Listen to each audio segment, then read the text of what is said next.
నేను doctor GPV Subbaiah, spine surgeon, Hyderabad. ఈ back problems especially ఈ నడుము నొప్పి, మెడ నొప్పి సమస్యలు ఉన్న వాళ్ళకి చాలామంది వైటమిన్స్ వాడుతూ ఉంటారు. అసలు ఈ వైటమిన్స్ ఎందుకు వాడతారు? ఈ వైటమిన్స్ తగ్గడం వలన ఏదైనా ఈ బ్యాక్ ప్రాబ్లమ్స్ ఏమన్నా వస్తాయా? ఏ వైటమిన్స్ తగ్గితే బ్యాక్ ప్రాబ్లమ్స్ వస్తాయని ఒకసారి చూద్దామండి. యాక్చువల్గా ఈ వైటమిన్ డి గురించి అందరికీ తెలిసిందే. ఈ వైటమిన్ డి బోన్ హెల్త్కి, అంటే మన ఈ ఎముకల స్ట్రెంగ్త్కి పనికొస్తుందని చెప్పి మనకి తెలుసు. ఈ వైటమిన్ డి గురించి యాక్చువల్గా నేను చాలా పెద్ద వీడియో చేశాను, అది ఒకసారి చూడండి.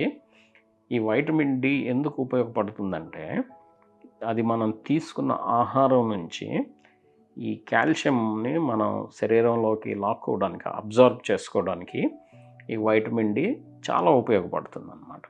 అదే వైటమిన్ డి తక్కువ ఉండడం వలన మనం తీసుకున్న ఆహారంలో కాల్షియం ఉన్నా కూడా అది సరిగా అబ్జార్బ్ కాక మనకి బోన్స్లో కాల్షియం తగ్గడం, దానివల్ల వచ్చే సమస్యలు చాలా కనిపిస్తూ ఉంటాయి.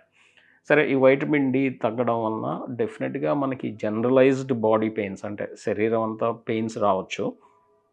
అదేవిధంగా మనకి నడుము నొప్పి, భుజాల మధ్యలో నొప్పి, ఈ మెడ నొప్పి రావడానికి అవకాశం ఉందన్నమాట. సో ఈ బ్యాక్ ప్రాబ్లమ్స్కి రావడానికి ఈ వైటమిన్ డి తక్కువ అవడం ఒక కారణం అన్నమాట. రెండో వైటమిన్ ఏంటంటే వైటమిన్ కే. ఈ వైటమిన్ K2 మీద కూడా నేను ఒక పెద్ద వీడియో చేశాను, అది కూడా ఒకసారి చూడండి.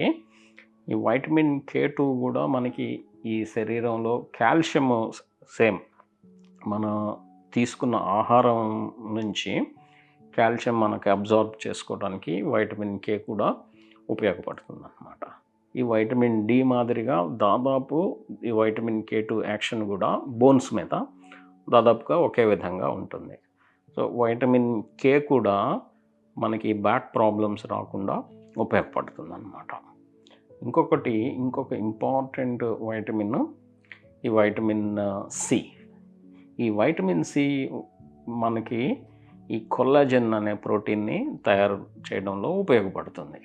ఈ కొల్లాజెన్ అనేది ఈ డిస్కుల్లో చాలా ఎక్కువగా ఉంటుందన్నమాట. డిస్కులు అనేది మనకి తెలిసే ఉంటుంది, నేను చాలా వీడియోలో చెప్పాను. మనకి వెన్ను నిర్మాణంలో బోన్స్ ఉంటాయి. ఈ ప్రతి 2 బోన్స్ మధ్యలో కుషన్ లాగా ఉండేదాన్ని మనం డిస్క్ అంటాం. సో ఈ డిస్క్ నిర్మాణంలో ఈ కొల్లాజెన్ చాలా ఇంపార్టెంట్ కాంపోనెంట్ అన్నమాట.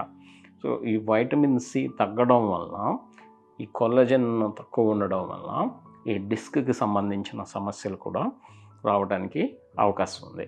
సో మెయిన్గా vitamin D, vitamin K and vitamin C.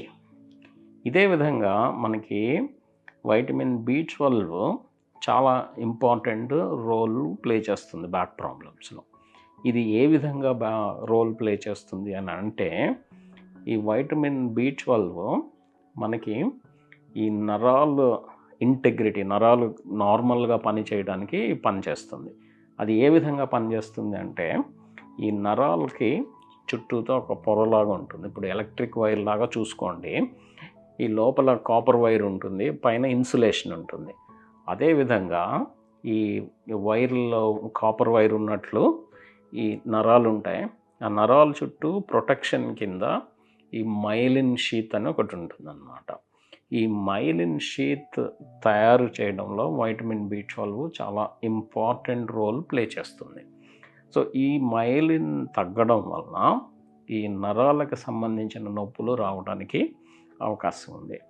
సరే, నరాల నొప్పులు వస్తే ఏదైనా కాళ్ళలో తిమ్మిర్లు, చేతుల్లో తిమ్మిర్లు ఇటువంటివి రావచ్చు కదా. మరి నడుము నొప్పి, మెడ నొప్పులు ఎందుకు వస్తాయంటే, మనకు వచ్చే నడుము నొప్పిలో కొంత కాంపోనెంట్ మేము న్యూరోపతిక్ కాంపోనెంట్ అంటాం, అంటే నరాల నుంచి వచ్చే నొప్పి అన్నమాట. సో ఆ విధంగా నడుము నొప్పి కూడా వైటమిన్ B12 తగ్గడం వలన నడుము నొప్పి కూడా రావడానికి అవకాశాలు ఉన్నాయి. సో మేజర్గా vitamin D, vitamin K, vitamin C, ఈ వైటమిన్ B12 ఈ బ్యాక్ ప్రాబ్లమ్స్ రావడంలో కొంత రోల్ ప్లే చేస్తాయి. అందుకే వాళ్ళకి బ్యాక్ ప్రాబ్లమ్స్ ఉన్న వాళ్ళకి ఈ వైటమిన్ సప్లిమెంట్స్ ఇవ్వడానికి ట్రై చేస్తూ ఉంటాం అన్నమాట.